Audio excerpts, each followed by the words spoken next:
نحمده ونصلي على رسوله الكريم أما بعد فأعوذ بالله من الشيطان الرجيم بسم الله الرحمن الرحيم هو الذي أنزل السكينة في قلوب المؤمنين ليزدادوا إيمانا مع إيمانهم ولله جنود السماوات والأرض وكان الله عليما حكيما ليدخل المؤمنين والمؤمنات جنات تجري من تحتها الأنهار خالدين فيها ويكفر عنهم سيئاتهم وكان ذلك عند الله فوزا عظيما ويعذب المنافقين والمنافقات والمشركين والمشركات الظانين بالله ظن السوء عليهم دائرة السوء وغضب الله عليهم ولعنهم وأعد لهم جهنم وساءت مصيرا ولله جنود السماوات والأرض وكان الله عزيزا حكيما إنا أرسلناك شاهدا ومبشرا ونذيرا لتؤمنوا بالله ورسوله وتعزروه وتوقروه وتسبحوه بكرة وأصيلا إن الذين يبايعونك إنما يبايعون الله يد الله فوق أيديهم فمن نكث فإنما ينكث على نفسه ومن أوفى بما عاهد عليه الله فسيؤتيه أجرا عظيما صدق الله العظيم۔ سورۃ الفتح کی آیت نمبر 4 سے آیت نمبر 10 تک 7 آیات کریمہ تلاوت ہوئیں۔ ان میں سے پہلی آیت کریمہ میں اللہ تبارک و تعالیٰ نے حدیبیہ کے معاہدے کے نتیجے میں یا اس معاہدہ حدیبیہ کے تناظر میں اہل اسلام کی شان کو بیان کیا ہے 2 باتیں فرما کر۔ ایک، ان کو اللہ نے اطمینان قلب نصیب فرمایا، اور دوسرا ان کے ایمان میں اضافہ فرمایا۔ یہ پہلی بات۔ دوسری بات، اللہ تبارک و تعالیٰ نے حدیبیہ کے معاہدے کے نتیجے میں 2 فریق کا الگ الگ ذکر کیا درجے اور رتبے کے اعتبار سے۔ اہل ایمان کا یہ درجہ بیان فرمایا کہ اہل ایمان کو اس معاہدے کے نتیجے میں جنت میں داخل کرے گا۔ نمبر 2، ان کی خطاؤں کو معاف کرے گا اللہ۔ نمبر 3، ان کو حقیقی کامیابی سے نوازے گا۔ اس کے مقابلے میں دوسرا فریق منافقین اور کفار کا بیان ہوا۔ ان کے متعلق ارشاد فرمایا کہ نمبر 1، انہیں گمان بد کی وجہ سے عذاب میں مبتلا کرے گا۔ نمبر 2، ان پر اچانک سے حادثات پیش کرے گا۔ نمبر 3، اللہ اپنے غضب کا اظہار فرماتا ہے۔ نمبر 4، ان پر اللہ لعنت بھیجتا ہے۔ اور نمبر 5، ان کے لیے جہنم برا ٹھکانہ تیار ہے۔ یہ 2 باتیں ہو گئیں۔ پہلی بات اہل ایمان کے حوالے سے کہ ان کو اللہ نے اطمینان قلب اور ایمان میں اضافہ نصیب فرمایا۔ دوسری بات 2 طبقوں کا ذکر، مومنین کا ایک طرف اور کفار و منافقین کا دوسری طرف۔ تیسری بات اللہ پاک نے اپنے حبیب صلی اللہ علیہ وسلم کی صفات کو بیان کیا ہے۔ اور چوتھی بات رسول اللہ صلی اللہ علیہ وسلم نے جو اہل ایمان سے بیعت لی ہے، اس بیعت کا درجہ بیان کیا ہے۔ تو 4 باتیں ہو گئیں۔ تو پہلی بات کی وضاحت اور پہلی بات کی تشریح یہ ہے، اللہ پاک فرماتے ہیں، پہلے ترجمہ دیکھ لیجیے، وَالَّذِي أَنزَلَ السَّكِينَةَ فِي قُلُوبِ الْمُؤْمِنِينَ، وہی تو ہے، یعنی اللہ کی ذات ہی تو ہے جس نے مومنوں کے دلوں پر تسلی نازل فرمائی ہے، مومنوں کے دلوں میں سکینہ نازل فرمایا ہے، مومنوں کے دلوں میں اطمینان نازل فرمایا۔ دیکھیے یہاں سکینہ سے مراد کیا ہے؟ یہاں نزول سکینہ سے مراد 2 باتیں ہیں۔ پہلی بات یہ ہے کہ اللہ رب العزت نے اہل ایمان کو حدیبیہ کے اس معاملے کے نتیجے میں جذبہ ایمانی سے سرفراز فرمایا۔ آپ جانتے ہیں کہ بیعت لی گئی، اور یہ بیعت جہاد کے متعلق تھی، اور یہ بیعت قصاص سے متعلق تھی، یہ بیعت مرنے مارنے سے متعلق تھی، یہ بیعت اسلام کے غلبے کے اعتبار سے تھی۔ تو گویا پہلا سکینہ ان کے دلوں میں، یعنی پہلا اطمینان ان کے دلوں میں یہ پیدا ہوا کہ اس دین کے لیے کٹ بھی سکتے ہیں، کاٹ بھی سکتے ہیں، مر بھی سکتے ہیں، مار بھی سکتے ہیں، اس دین کے لیے جان نچھاور کر جائیں گے، لیکن دین سے دغا نہیں کریں گے۔ یہ پہلا اطمینان تھا ان کے دلوں میں۔ دوسرا اطمینان، اسی معاہدے کے نتیجے میں جب اختتام ہوا تو آپ جانتے ہیں کہ ایسی شرائط پر ہوا جو شرائط بظاہر قابل قبول نہیں تھی، لیکن رسول اللہ نے قبول فرما لی۔ اب رسول اللہ نے جب وہ شرائط قبول فرما لی تو آپ کے وسیلے سے، آپ کو دیکھ کر آپ کی جماعت کو بھی وہ شرائط وہ شرائط آپ کے وسیلے سے آپ کی جماعت نے بھی وہی شرائط قبول کر لی۔ نتیجہ کیا ہوا؟ جو مرنے مارنے کے لیے پہلے بیعت لے چکے تھے، جو مرنے مارنے کے لیے پہلے بیعت دے چکے تھے، اب وہ بظاہر کمزور ترین شرائط کو ماننے کے لیے بھی تیار ہو گئے۔ گویا بتایا یہ اللہ تبارک و تعالیٰ نے کہ ہم نے ان کے دلوں میں اتنا اطمینان پیدا کر دیا کہ وقت آئے تو جان بھی دے دیں اور ضرورت پڑے تو عاجزی کا بھی انتہا کر دیں، عاجزی کی بھی انتہا کر دیں۔ تو اللہ تعالیٰ نے نزول سکینہ فرمایا، اور یہ سورہ مبارکہ میں 3 دفعہ نازل فرمایا یہ جملہ، انزل السکینہ انزل السکینہ انزل السکینہ۔ یہ اس لیے کہ ان کے ایمان کو، ان کے انقیاد کو، ان کی اطاعت کو، ان کی فرمانبرداری کو اللہ نے اس قدر قبول فرمایا، اس قدر قبول فرمایا کہ فرمایا کہ اس جیسی اطاعت، اس جیسا انقیاد نہ پہلے کبھی ہوا ہے، نہ شاید آئندہ کبھی ہو سکے۔ اسی لیے حدیث مبارکہ میں آتا ہے کہ اللہ ذوالجلال نے حدیبیہ میں شریک تمام لوگوں کے اوپر جہنم کو حرام کر دیا ہے، سوائے ایک شخص کے جو سرخ اونٹ والا ہے۔ اور وہ کون تھا؟ وہ جد ابن قیس نام کا ایک منافق تھا۔ جب بیعت لی جانے لگی تو حضرت عمر رضی اللہ تعالیٰ عنہ کا ہاتھ حضور اکرم صلی اللہ علیہ وسلم کے ہاتھ میں تھا۔ جو قریب لوگ تھے نا، ان کے ہاتھ حضور کے ہاتھ میں تھے، جو دور تھے انہوں نے صرف ایسے کر کے ہاتھ سے اشارہ کیا۔ حضرت عمر کا ہاتھ حضور کے ہاتھ میں تھا۔ حضرت عمر کہتے ہیں میں دیکھ رہا تھا ایک آدمی پیچھے اپنے اونٹ کے سائے میں یا اپنے اونٹ کے پیچھے چھپا ہوا تھا اور وہ بیعت کے لیے آگے ہاتھ نہیں بڑھا رہا تھا۔ میں نے بعد کو جا کر دیکھا تو وہ جد ابن قیس تھا۔ اور اس شخص کے علاوہ ہر ایک اسی کے متعلق فرمایا کہ سرخ اونٹ والا، اس کا اونٹ نسبتاً باقی لوگوں کے زیادہ سرخی مائل تھا۔ اللہ کے رسول نے واضح طور پہ فرمایا کہ صلح حدیبیہ میں، معاہدہ حدیبیہ میں شریک تمام لوگوں پر اللہ نے جہنم کو حرام کر دیا۔ 3 باتیں بڑی فرمائی۔ پہلی بات اطمینان قلب نصیب ہوا، دوسری بات ان کی بیعت کو اللہ نے ایسا قبول کیا کہ لقد رضی اللہ راضی ہو گیا، تیسری بات کہ یہ ایمان کے اس مقام اور درجے پر فائز ہوئے کہ اس درجے پہ نہ کوئی پہلے فائز ہو سکا نہ کوئی بعد میں فائز ہوگا، اس لیے کہ یہی لوگ اصل میں اس درجے کے حقدار تھے، وَكَانُوا أَحَقَّ بِهَا۔ 3 باتیں فرمائیں۔ تو بہرحال اللہ تبارک و تعالیٰ نے اس پہلی آیت کریمہ میں یہ ارشاد فرمایا کہ اللہ وہ ذات ہے جس نے اہل ایمان کے دلوں میں اطمینان، تسلی، طمانینت، سکون پیدا فرما دیا۔ اور میں نے عرض کیا کہ اس سکون کو آپ 2 طرح سے سمجھ سکتے ہیں۔ ایک یہ کہ مرنے مارنے کے لیے بھی تیار ہو گئے، اس بات پر بھی اطمینان تھا کہ ہم یہ سب کچھ کر جائیں گے، کوئی پرواہ نہیں ہے۔ اور جب ماننے کی بات آئی تو ایسی شرائط بھی مان لی جو بظاہر قابل قبول تھی نہیں، لیکن رسول اللہ کی اتباع میں ان کو بھی قبول کر لیا۔ یہ ہے اطمینان کہ امیر کی اطاعت کرنی ہے، ہر حال میں کرنی ہے، بس نافرمانی نہ ہو، بس عصیان نہ ہو، گناہ نہ ہو۔ اور رسول اللہ صلی اللہ علیہ وسلم سے تو اس قسم کا تصور بھی نہیں ہے۔ اب آئیے دوسری بات، لیزدادوا ایمانا مع ایمانہم۔ اللہ پاک فرماتے ہیں کہ یہ اطمینان قلب ان کو نصیب کیوں ہوا؟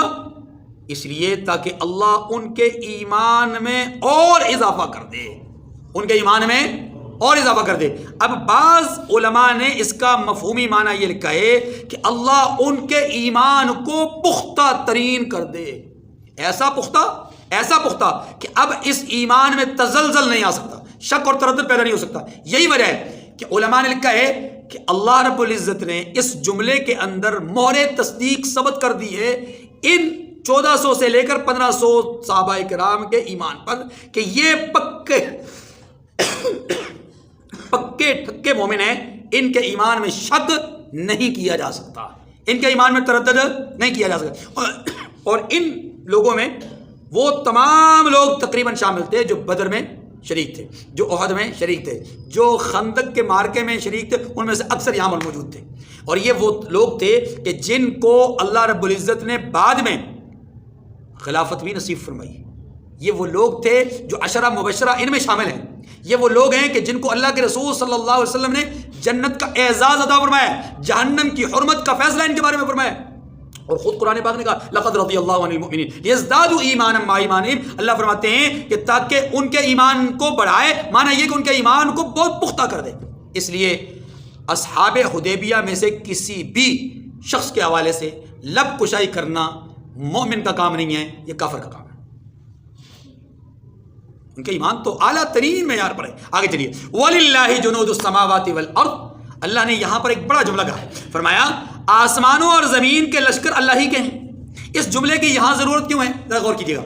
اللہ پاک نے پہلے یہ ارشاد فرمایا کہ حدیبیہ کا معاملہ کروا کر کے اہل ایمان کے دلوں میں تسلی پیدا کرنا مقصود تھی، ان کے ایمان کو بڑھانا مقصود تھا، ایمان کو پختہ کرنا مقصود تھا۔ ورنہ اللہ پاک فرماتے ہیں، ورنہ اس ورنہ کو ذرا ذہن میں رکھیے نا، ورنہ اللہ پاک یہ فرماتے ہیں وَلِلَّهِ جُنُودُ السَّمَاوَاتِ وَالْأَرْضِ، اللہ کو ضرورت نہیں تھی، اللہ کو ضرورت نہیں تھی۔ اللہ چاہتے تو کفر کو اپنے آسمانی لشکروں سے مغلوب کر دیتے، مانے فرشتوں سے۔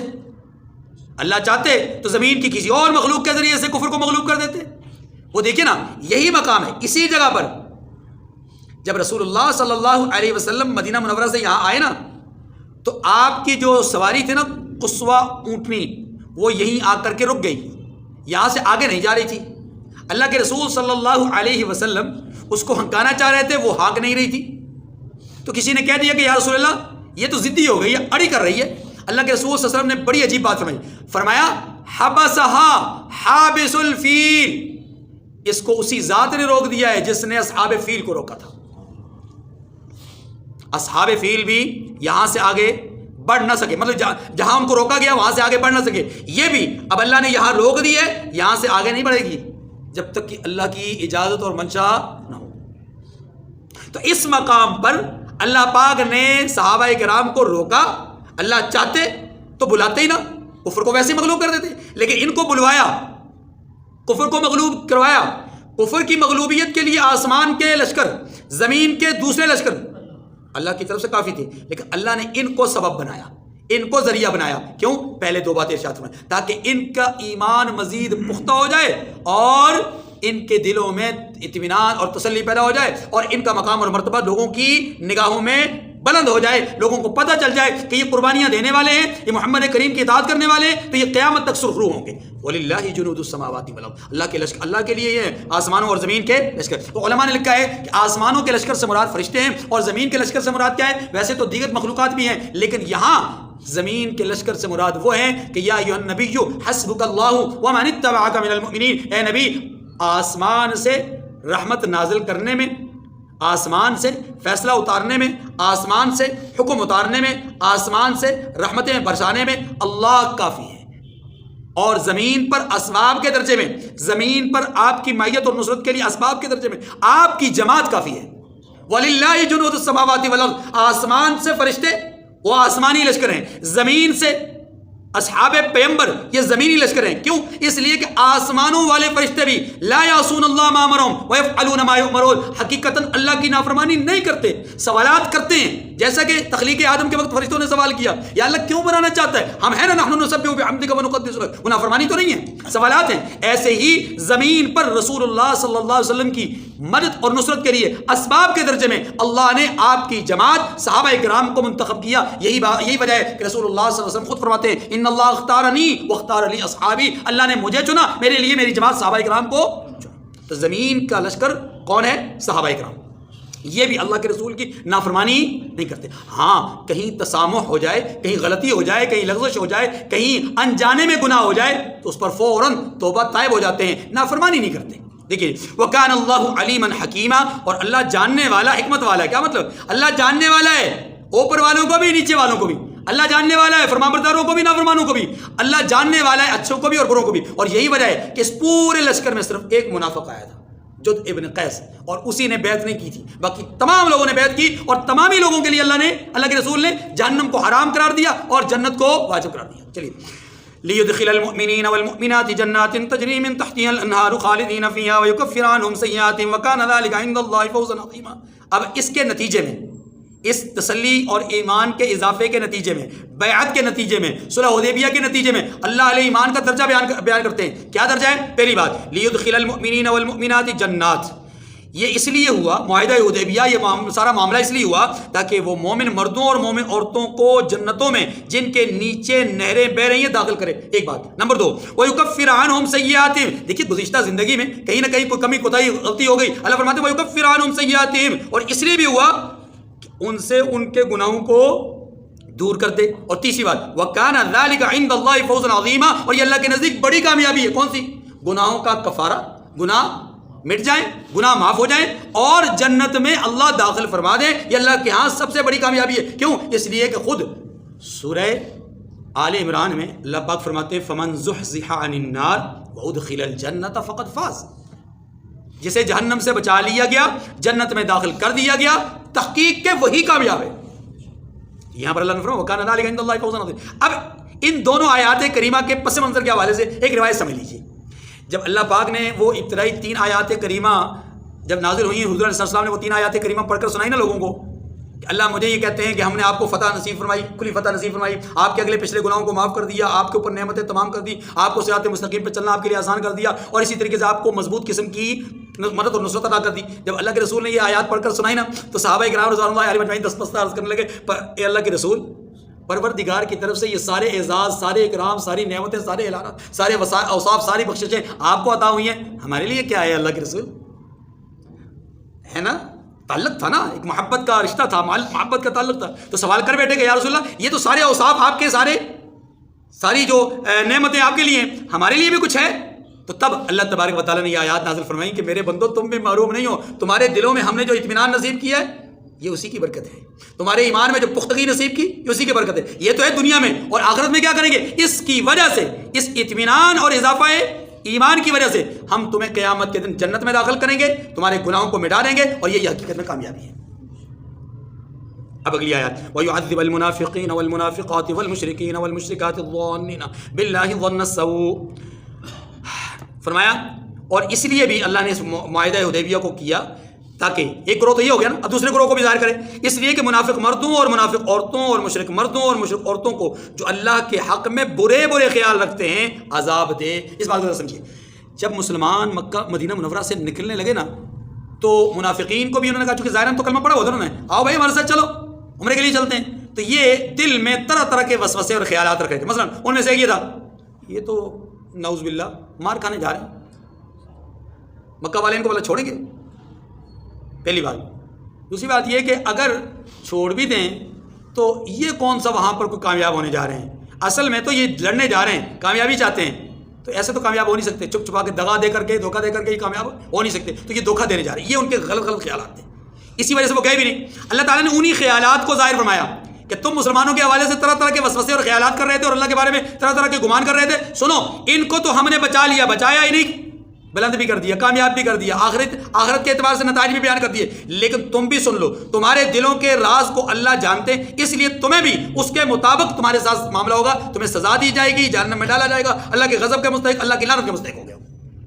دوسری طرف کفار نے بھی رسول اللہ صلی اللہ علیہ وسلم کا راستہ روکا۔ کبھی کسی مکی نے کسی عمرہ کے لیے آنے والے فرد کو، کسی حج کے لیے آنے والے فرد کو روکا نہیں ہے۔ جس نے کہا ہم بیت اللہ کو دیکھنے جا رہے ہیں، زیارت کے لیے جا رہے ہیں، کبھی کسی کو نہیں روکا۔ یہ پہلا موقع تھا جب کسی گروہ نے عمرہ کرنے والوں کو روکا ہو، مکہ کی زیارت کرنے والوں کو روکا ہو، یہ پہلا موقع تھا۔ اور روکا کیوں تھا؟ روکا ان کے دل میں بھی وسوسہ تھا، ان کے دل میں بدگمانی تھی کہ جی یہ عمرہ کرنے نہیں آ رہے، یہ مکہ پہ فتح کرنے آ رہے ہیں۔ اللہ نے ان کی بدگمانی کو اچھے گمان میں ظاہر کیا ہے، یا اچھے نتائج کے ساتھ ظاہر کیا۔ بدگمانی ان کی ابھی کی نہیں تھی، لیکن اللہ نے اس کو بہترین نتیجے کے طور پر ظاہر کیا کہ ٹھیک ہے جو تمہارا گمان ہے، تمہارے گمان کے عین مطابق اللہ تمہارے ساتھ معاملہ کریں گے۔ ہاں فی الوقت تو یہ آئے اپنے ارادے سے ہیں، جس ارادے سے آئے اسی ارادے کا ثواب اور اجر ان کو ملے گا۔ اگلے سال یہ آئیں گے اس ارادے کی تکمیل کے لیے، اور اس سے اگلے سال آئیں گے تمہارے ارادہ بد کی تکمیل کے لیے۔ ٹھیک ہے جی، یہ ہے وہ برے برے خیالات جو وہ کرتے تھے۔ اللہ فرماتے ہیں کہ اللہ اس کی وجہ سے ان منافقین مردوں عورتوں، مشرکین مردوں عورتوں کو ان کے برے خیالات کی وجہ سے عذاب دے۔ یہ معاہدہ اس لیے کروایا گیا، یہ واقعہ اس لیے رونما کیا گیا۔ نمبر 2 فرمایا ان کو دوسرا معاملہ یہ ہے کہ علیہم دائرۃ السوء، انہی پر برے حادثے واقع ہوں گے۔ کیا معنی یہ کہ جس طرح کی برائی کے یہ خواہش مند تھے، ان کی اسی طرح کی خواہش کے مطابق برائیاں ان برائیوں کا ان کو سامنا کرنا پڑے، اور ہوا بھی۔ تیسرا وغضب اللہ علیہم، اور اللہ ان پر غصے ہوا، اللہ نے غصے کا اظہار فرمایا۔ ظاہر ہے اللہ کے راستے سے روکا ہے انہوں نے، اور بار بار قرآن پاک نے ذکر کیا ہے اس کو، ان الذین کفروا ویصدون عن سبیل اللہ، یہ وہ لوگ ہیں جنہوں نے کفر کیا اور اللہ کے راستے سے روکا۔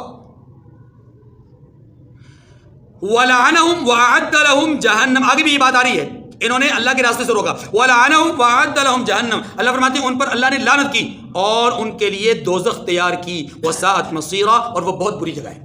اب اللہ کے لشکر والی بات پھر آ رہی ہے، وَلِلَّهِ جُنُودُ السَّمَاوَاتِ وَالْأَرْضِ، مشرکین کو، منافقین کو سزا دینے اور نتیجہ بیان کرنے کو پھر کیوں کہا؟ یہ اس لیے کہا کہ ان کو اب دھمکی دی جا رہی ہے، ان کو احساس دلایا جا رہا ہے کہ تمہارے ساتھ اللہ کا فضل ہے۔ ان کو اسی جملے کے ذریعے سے دھمکی دی جا رہی ہے کہ سنو، ابھی تو ہم نے تمہیں شرائط کے ساتھ چھوڑ دیا ہے، صلح کے ساتھ چھوڑ دیا ہے، لیکن تمہارے عزائم، تمہارے خیالات، تمہاری جو تمہارے برے خیالات ہیں، اس کا تقاضا تو یہ کہ تمہیں نسیا منسیہ کر دیں، مٹا دیں۔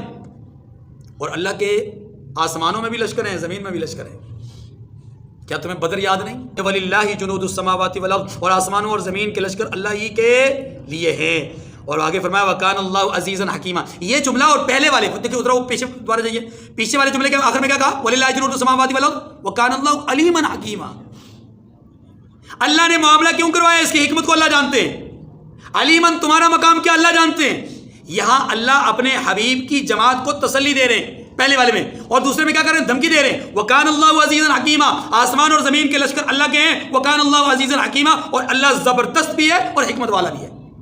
کیا مطلب؟ اللہ غلبے والا ہے، اللہ چاہتا تو تمہیں ابھی زمین میں گاڑ دیتا، لیکن نہیں گاڑا اس نے، حکمت ہے اس کے کہ ہو سکتا ہے تم میں سے کچھ ایمان لے آئیں، اور ہوا بھی ایسا ہی، انہی میں سے پھر بہت سارے لوگ بعد میں ایمان لے آئے۔ یہ دو باتیں ہو گئی جی۔ اب تیسری بات، رسول اللہ صلی اللہ علیہ وسلم کی جو شان ہے اس کو یہاں پر بیان کیا جا رہا ہے۔ 3 صفات بیان کی گئیں، انا ارسلناک شاہدا ومبشرا ونذیرا، بلکہ بعض حضرات نے تو اس کو باقاعدہ 4 صفات ہی بیان کیا ہے۔ نمبر 1، آپ کی رسالت کو بیان کیا گیا، ہم نے آپ کو رسول بنا کر کے بھیجا۔ رسول بھی کیسے؟ شاہدن، جو کہ گواہ ہوں، ومبشرا، خوشخبری سنانے والے، ونذیرا، اور خوف دلانے والے بنا کر کے بھیجا۔ غور کیجیے گا جی، اللہ نے اپنے حبیب سے فرمایا کہ ہم نے آپ کو شاہد بنا کر کے بھیجا۔ شاہد کا معنی یہاں پر کیا ہے؟ شاہد بنیادی طور پہ کہتے ہیں گواہ کو۔ شاہد کس کو کہتے ہیں؟ اب آپ صلی اللہ علیہ وسلم کیسے گواہ ہیں؟ اس کے لیے پہلی بات یہ سمجھیے کہ اللہ پاک نے اس گواہی کو قرآن پاک میں دوسرے مقام پر بیان کیا ہے۔ کیسے؟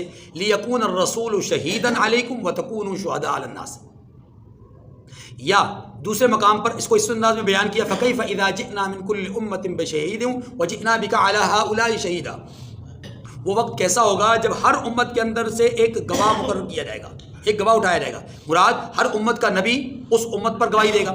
یہ بات ختم۔ اب اگلی بات، وَجِئْنَا بِكَ عَلَى هَؤُلَاءِ شَهِيدًا، اور آپ کو ان تمام گواہوں پر گواہ کر دیا جائے گا۔ کیا معنی ہوا؟ معنی یہ ہوا کہ قیامت کے دن اللہ رب العزت امتوں سے ان کے نبیوں کے پیغام کے حوالے سے، نبیوں کی دعوت کے حوالے سے سوال کریں گے، کیا تمہارے اس نبی نے دعوت پہنچائی؟ تو بہت سارے لوگ انکار کر دیں گے کہ نہیں، ہمیں نہیں کوئی بات پہنچی، ہمیں کوئی ایسی بات پہنچی نہیں ہے، ہم تو نہیں بے خبر رہے۔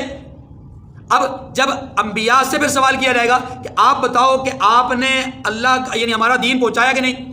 انبیاء کہیں گے پہنچایا۔ اب وہ امتی انکار کریں گے۔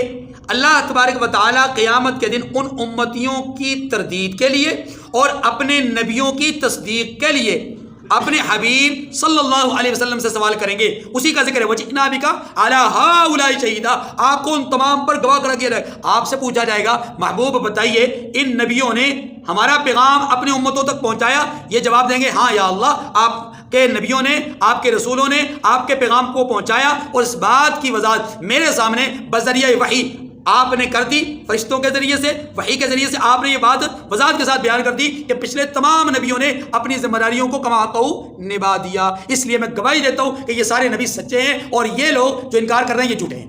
یہ ہے حضور علیہ السلام کی گواہی۔ ٹھیک ہے جی۔ اچھا، شاہدن کا ایک معنی اور کیا ہے بعض علماء نے، اور وہ معنی یہ ہے کہ شاہدن بمعنی معلمن، اے حبیب ہم نے آپ کو معلم بنا کر کے بھیجا۔ کیا مانا؟ مانا یہ کہ تعلیمات ہماری ہیں، پہنچا آپ رہے ہیں. اور اسی کا ذکر سورہ حج کی آخری آیت کریمہ میں شاہ عبد القادر محدث دہلوی رحمۃ اللہ علیہ نے جو ترجمہ کیا ہے یا جو وضاحت کی ہے وہ یہی کی ہے کہ لیکون الرسول شہیدا علیکم وتکونوا شہداء علی الناس. کا معنی شاہ عبد القادر محدث دہلوی رحمۃ اللہ علیہ یہ کرتے ہیں کہ لیکون الرسول شہیدا علیکم، تاکہ رسول صلی اللہ علیہ وسلم تمہیں سکھائیں.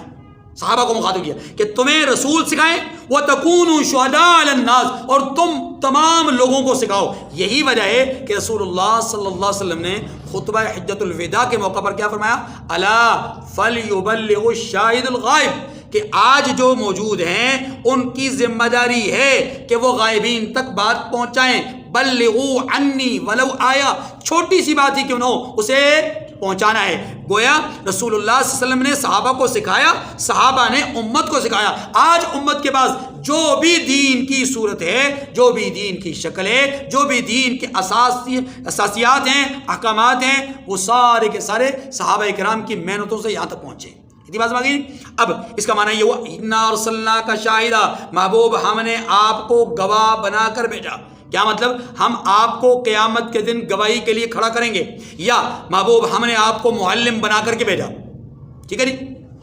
اچھا، شاہدن کا ایک معنی اور بھی علماء نے کیا ہے. وہ معنی کیا کیا ہے کہ احکامات الہی، توحید باری تعالی اور اللہ کی طرف سے جو وحی ہے اس وحی کے آپ گواہ ہیں. اور اس میں کوئی شک نہیں ہے کہ آپ کی ان تمام چیزوں پر مورد تصدیق ثبت ہوئی ہے. آپ نے گواہی دی کہ یہ توحید، یہ رسالت، یہ قرآن، یہ آخرت، یہ برزخ، یہ جنت، یہ جہنم، جتنے عقائد ہیں ان عقائد کو آپ صلی اللہ علیہ وسلم نے اپنی گواہی کے ساتھ بیان کیا ہے. انا ارسلناک شاہدا کے تینوں معنی ہو گئے. محبوب ہم آپ کو قیامت کے دن تمام انبیاء پر گواہ کھڑا کریں گے. نمبر 2، محبوب ہم نے آپ کو معلم بنا کر کے بھیجا. نمبر 3، محبوب ہم نے آپ کو احکامات کے لیے پہلا گواہ مقرر کیا، شاہدہ و مبشرہ و نذیرہ، اور آپ کو خوشخبری سنانے والا اور کیا کہتے ہیں اس کو، خوف دلانے والا یا ڈرانے والا بنا کر کے بھیجا. خوشخبری سنانے والا، احکامات الہی کو ماننے والوں کے لیے خوشخبری اور نہ ماننے والوں کے لیے ڈر. یہ بڑی واضح بات ہے، اس میں کوئی دو رائے نہیں. آگے چلیے. لِتُؤْمِنُوا بِاللَّهِ وَرَسُولِهِ وَتُعَزِّرُوهُ وَتُوَقِّرُوهُ وَتُسَبِّحُوهُ بُكْرَةً وَأَصِيلًا.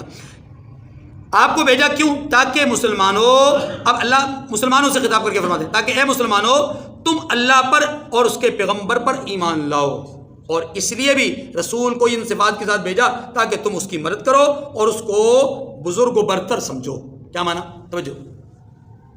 یہاں پر اس آیت کریمہ کے اس حصے میں ہو ضمیر کا مرجع، یعنی اس کو یہ کون ہے؟ اس کو کس کو؟ بعض علماء نے لکھا ہے کہ اس سے مراد اللہ ذوالجلال کی ذات ہے، تاکہ تم اللہ پر ایمان لاؤ، اس کے رسول پر ایمان لاؤ اور اللہ کی مدد کرو، یعنی اللہ کے دین کی مدد کرو. وَتُوَقِّرُوا، اور اس کی توقیر کرو، یعنی اللہ کو بزرگ و برتر سمجھو. ایک معنی. بعض علماء نے کہا ہے کہ نہیں، اس میں تھوڑا سا سمجھیے گا. لِتُؤْمِنُوا بِاللَّهِ وَرَسُولِهِ، یہ تو کوئی مشکل بات نہیں ہے. اللہ اور اس کے رسول پر تو کہتا ہے ایمان لاؤ. وَتُعَزِّرُوا، اس کی مدد کرو. اس سے مراد حضور علیہ السلام ہے، تاکہ تم رسول کی مدد کرو. وَتُوَقِّرُوا، اور تاکہ تم رسول کی عزت کرو. یہ بات سمجھ گئی؟ اب آگے چلیں. وَتُسَبِّحُوهُ بُكْرَةً وَأَصِيلًا، اس ہو ضمیر کا مرجع ہر صورت میں اللہ ذوالجلال کی ذات ہے، تاکہ تم اللہ کی صبح و شام تسبیح کرتے رہو، کیونکہ تسبیحات صرف اللہ کی جاتی ہے، اللہ کے سوا کسی اور کی تسبیح. اگلے درس میں انشاءاللہ العزیز اگلی آیت کے حوالے سے بات ہوگی. وآخر الدعوانا ان الحمد للہ رب العالمین.